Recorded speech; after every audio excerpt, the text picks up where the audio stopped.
Hello, magandang hapon. Si Lawrence po muli ang inyong lingkod. At nandito po tayo ngayon sa park malapit sa ating tinitirhan, no? Sa ating bahay po. Ngayon lang po tayo nakapaglakad-lakad at nakapasyal, no? After 8 days, no? Umigi na po yung pakiramdam natin at wala naman pong tao. So, safe po itong environment natin. So, gusto ko lang po magbigay ng maikling advice para sa ating pong mga taga-subaybay. No? Ito po yung natutunan ko sa 3 years of experience. No?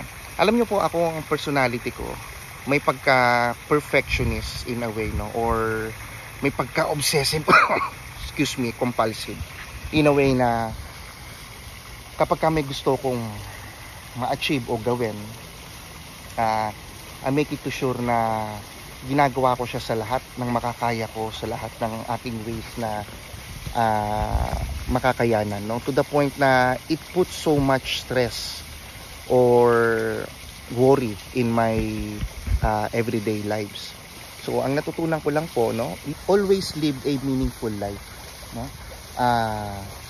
Do not force yourself to live a successful or fulfilled life, because when you try so much to achieve your goal without taking into consideration about your mental health, it could put so much stress in your body, no? Failure is part of a success or of a learning response. Mahalaga din yung failure, and it's okay for us to fail from time to time, no?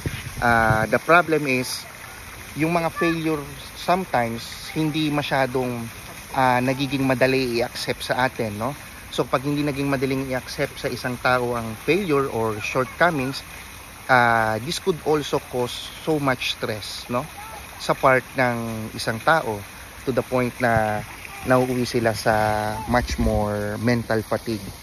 So my point here is that it is okay to fail or to not be to not be successful from time to time, or okay lang yung hindi nyo ma-achieve lahat ng mga bagay na inyong minimithi sa inyong buhay, no? Kasi we don't live in a perfect world. Always remember that, no? What is much more important is for you to live a meaningful life. Kasi iba yung pagiging meaningful life, no? Pagka meaningful lang inyong buhay, you will find that your life will be fulfilled and success in a different aspect, no? Sa isang different na aspeto ng inyong buhay. So, gusto ko lang po i-emphasize ito kasi ang stress kasi very very complex. Hindi mo alam kung kailan siya atake at hindi mo alam kung kailan mo siya makokontrol. Meaning to say, kapag kayo ay nag-i-strive ng very best nyo sa pag-aaral o sa pagtatrabaho nyo para ma-promote kayo, may times na darating na after nyo ma-achieve yung goal nyo iyon, because yung katawan nyo nasanay sa isang high stress level environment and lifestyle, may point na darating ang time nyo na kapag na-achieve nyo na yun, no, drain na yung katawan nyo eh. Yung iniisip yung overjoyed o fulfillment, no, minsan hindi nyo nakukuha ng 100% because of stress burnout. And to the point na pag nangyari yung bagay na yon, marami ang taong konsulta sa doktor because of their fatigue, mental fatigue, and then feeling of depression and anxious feelings, no? So mahalaga kasi nabibigyan din ng balance ang inyong mental and physical health. Tulad niya, kapag na-achieve niyo yung mga bagay na yun, tapos wala na kayong source of stress tulad ng board exam or exam, tapos hindi pa rin kayo nakakatulog dahil nasanay na yung katawan nyo na hindi makatulog because of high stress level environment, yung isip nyo maghahanap ng outlet eh. Maghahanap yan ng bagong problema at iwo-worry. Sabihin ng isip nyo, hindi kayo makatulog. Pag hindi kayo nakatulog, mapapabayaan nyo yung sarili nyo. So matatakot ngayon yung katawan nyo. Since hindi naman ang katawan nakakatulog ng kahit anong pilit mo, kasi hinahayaan lang naman ng katawan na makatulog, magkukosto ng panibagong stress sa inyo. na hindi kayo nakakatulog, na hindi kayo magiging healthy o makakapag-focus sa trabaho, no? Kaya minsan yung mga taong overstress sa trabaho, sa pag-aaral, most problem nila insomnia, no? Insomnia because nasanay na yung katawan nila sa high stress level lifestyle nila. So, pag sinasabi ko lagi, ako kasi dati ako goal-oriented talaga ako na tao, no? Nung matapos ako mag-board exam at mag-aral, sinabi ko gusto ko naman mag-invest, mag-business, mag-ipon. Doon ako na-focus. Isa yun sa mga nag-develop ng stress sa aking buhay. So, pagkatapos ng exam ko, naghanap na naman ako ng bagong outlet, nagbago na naman ako ng goal, no? So, hindi masama maging goal-oriented o maging success ka o maging fulfilled ka. Ang masama yung pagka masyadong naging obsession na ito sa inyo, no? And to the point na dito na lang umikot ang inyong buhay at naging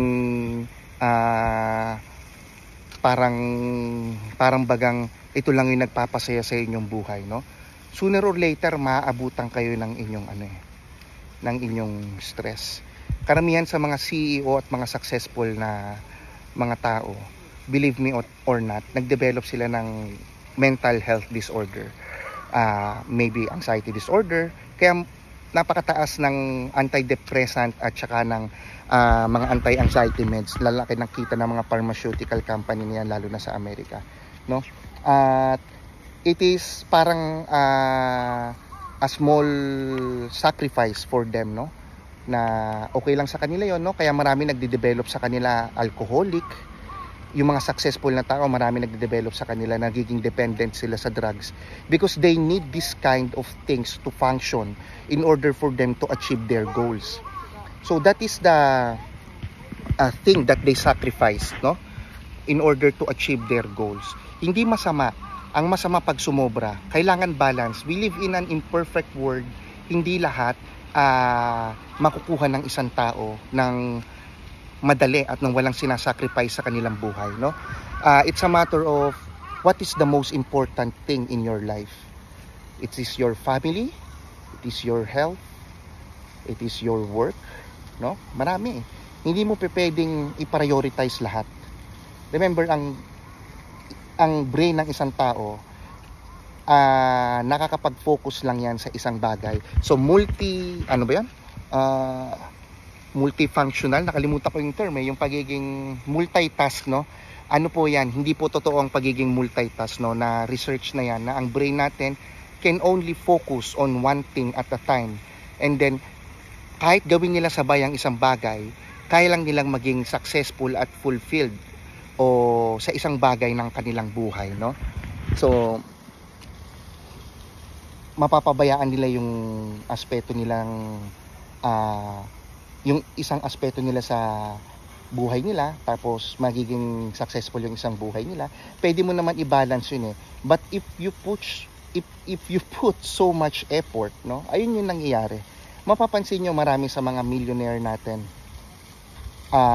o sa mga mayayaman na tao. Hindi ako nagiging bitter pero totoo to, kahit i-search nyo. Broken family. Marami silang naging problem sa mental health nila. Nagbabasa din kasi ako ng mga nila. Because limited lang ang capacity ng mental capacity ng isang tao kahit gaano ka strong. Pero kapag binalance mo yung mental health mo, physical health mo, nabuhay ka ng fulfilled sa iyong buhay, no? At the same time, nag-focus ka rin sa career mo to the point na ma-achieve mo yung bagay na sa tingin mo healthy para sa iyo at sa iyong pamilya. I think that is the most ideal situation sa buhay ng isang tao. Hindi naman kasi lahat ng tao kayang maging bilyonaryo o milyonaryo o maging CEO o maging founder ng isang company, no?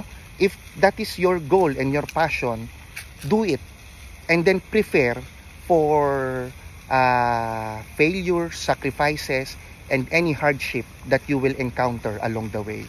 Palakasin mo yung sarili mo doon. So kapag gusto mo ng balance, no? Make sure na inaalagaan mong mental health mo at physical health mo, no? Hindi rin naman porkit successful ka o overly successful ka, napapabayaan mo yung mental health mo. Pero it is a very challenging road na kahit tumanda ka na, no, very challenging pa rin yun, no? It can cause you so much stress because hindi naman lahat ng mga taong naabot na yung kanilang mga success o mga goals sa kanilang buhay ay natapos na doon, no? Kahit ang mga taong successful at mga CEO nagtatrabaho pa din, no? So financial din kasi is part of stress level ng isang tao. Gusto ko pa sanang i-discuss to ng pero sa tingin ko mahaba na yung video natin Mas maganda kung diniscuss ko to through live videos. But anyway, gusto ko lang sabihin sa inyo na take it easy, no? Hindi porkit na nabubuhay ka ng hindi ideal o na nabubuhay ka ngayon na pakiramdam mo hindi ka fulfilled, no? O hindi ka successful, yun yung source of stress mo. Huwag kang mag-worry, no? Wag mo siyang bigyan ng masyadong bigat sa iyong puso. Ang mahalaga, nabubuhay ka ng meaningful para sa iyo at para sa iyong pamilya. Kasi always remember na what always matter, no? Is yourself, no? Yung sarili mo, no? Hindi ibang tao. Kasi kapag inalagaan mo yung sarili mo at naging kumpleto ang iyong sarili mo, may offer mo yung sarili mo sa iyong pamilya. Kung ipa-priority mo yung ibang tao, pababayaan mo yung sarili. Paano kung yung sarili mo hindi na tumagal because pinabayaan mo ng pinabayaan? Hindi rin siya hindi siya ideal I hope it makes sense. Priority yourselves, make yourself stronger in each day, and then after that you can offer yourself to others. So ayun lamang po. Magandang hapon po, hanggang sa muli po. Salamat.